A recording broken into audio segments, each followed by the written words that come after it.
We're sitting here at ARCOS in Paddington.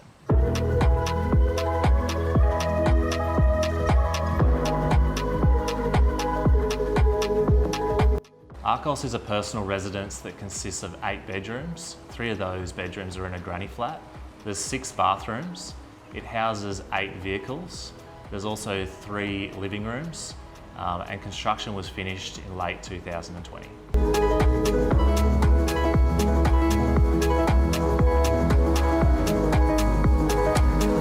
Well, we wanted to go off the arches, which is obviously the predominant feature in the house. So we thought that felt important to incorporate into the name. So a little bit of Googling and tried to see if arches came up in other languages and it fit. ARCOS, I think it's Spanish. It is Let's Spanish. hope. Yeah. We nearly called it Lupo, but Meghan came through with the name ARCOS, so we stuck with that one.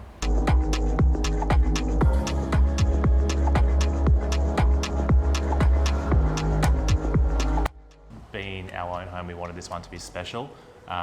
We've travelled to Europe a number of times together and we really love that vibe there. So the idea behind this house was we were going to go down a Mediterranean feel. We really wanted to feel like we were in Europe and not in Brisbane.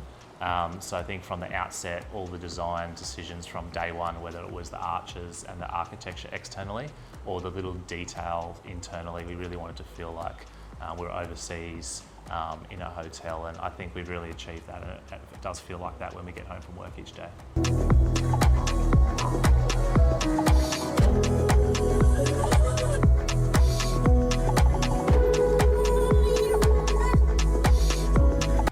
Our last house was really industrial feel.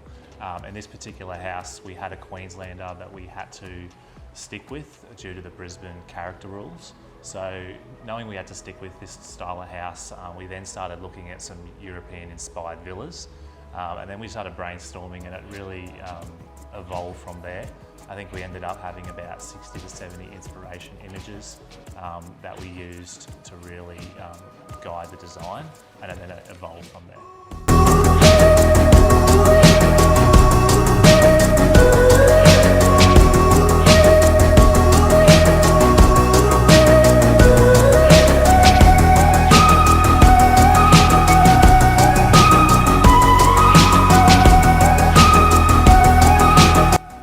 We had no arguments at all. I think all the pressure was off for this house. The last house, there was so much pressure, I know on my shoulders, but I just wanted this perfect house. But this time around, we had no pressure at all. I think we had a bit more time up front, that we had lots more communication, and Megs was in a lot of the meetings from day one. So I think the construction process went really smoothly.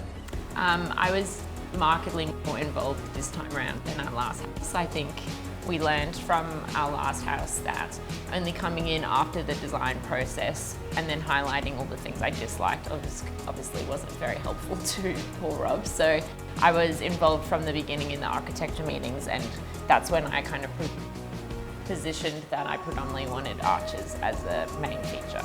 I think the main thing that relieved the pressure off us from this build compared to the last was also not living in the renovate while we were trying to renovate. That caused, I think, predominantly the most stress and tension for us, whereas I kind of just would pop in when it suited, have a little look around, and then that was it. Point my finger, what I liked and didn't like, and then leave. She just came here for the photos.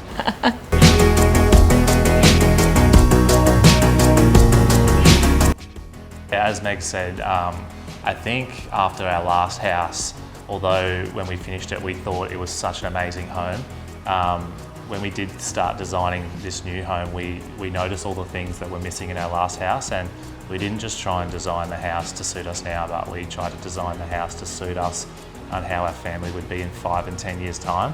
Not saying that we will be here in 10 years' time, hopefully we are, but we really had that mindset from the outset. So yeah, essentially it is a family home, but it also suits us now.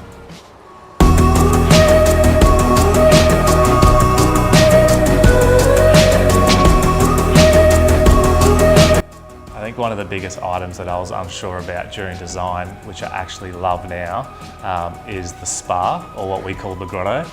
I wasn't on board for that at all.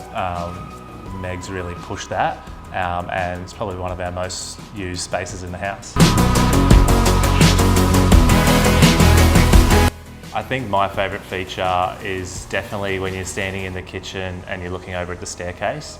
There's just something about how it loops from the garage and it comes around and it loops up a spiral staircase, which is really elongated, and it goes into the void. So it's just got this really loop feel to it, and this round skylight, which in different stages of the day, this round beam of light comes and hits this rendered wall. It's definitely my favourite feature and area of the home.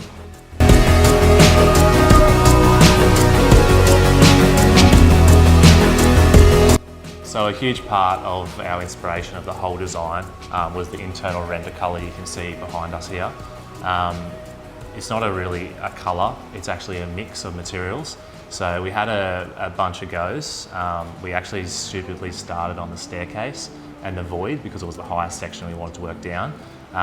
But we soon worked out that it looked really good on a sample, but in a bigger space it just wasn't quite right.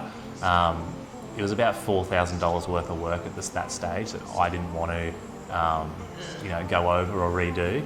But Meghan saw it and really confirmed my thoughts, and yeah, it wasn't right, so we did redo it. And the finished product is the colour you see behind us today, and I think it's actually perfect and it's exactly what we wanted, and it really makes the home.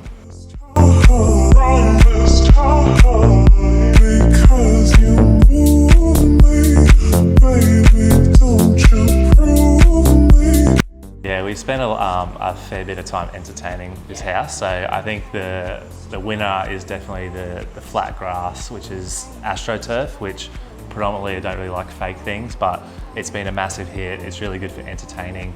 The pool area, just the whole bottom level really. You could fit 200 people in this bottom level of this house and not feel cramped. Yeah. Not that we've done that. I think the biggest one we've done is about 90 or 100, and yeah, it's felt relatively open and free. It's been fun.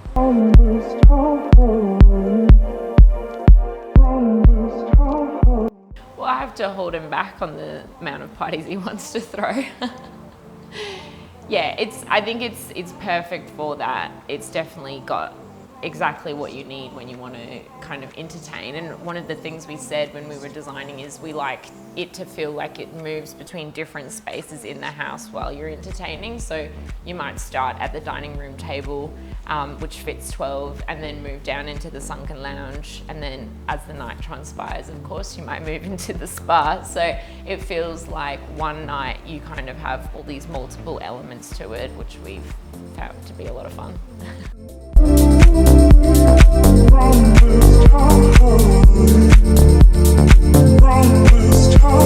We have no plans of selling or moving out of this home. I think we've got a real attachment to this home and looking forward to the next stage of our life. I'm glad that I have that on recording, because I will be using that later when he comes to me with a deal he can't beat.